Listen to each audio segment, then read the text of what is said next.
Lagos. The chair of the governing board of the International Labour Organization, Richard Adejola, has called on permanent member countries to vote in support of the democratization process within the body. Mr. Adejola, who is Nigeria's representative at the ILO, said the move will enhance democracy, human rights and global development. Senior correspondent Sharon Ijasa reports, and we'll be back with business news.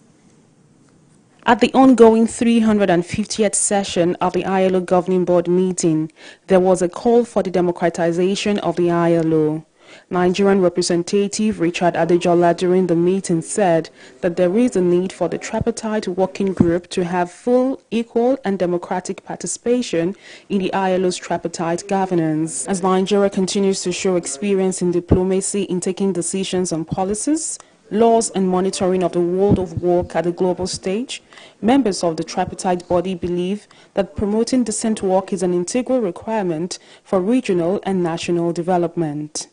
We see an enormous accumulation of wealth on the side of big corporations, but also in some places in the world, whereas other places in the world continue to go through enormous crises, climate crisis, inflation problems, energy crisis, food problems, and we, as the ILO, must address all these crises from the perspective of, indeed, our aim, which is social justice and decent work for all.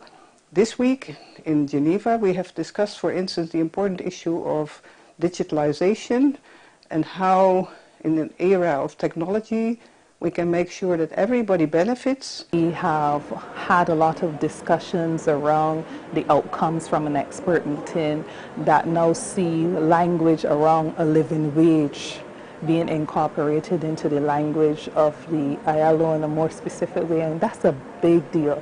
And that's a big deal because for some time there have been countries that have, and employers in particular, that have avoided any mention of a living wage. And what is it?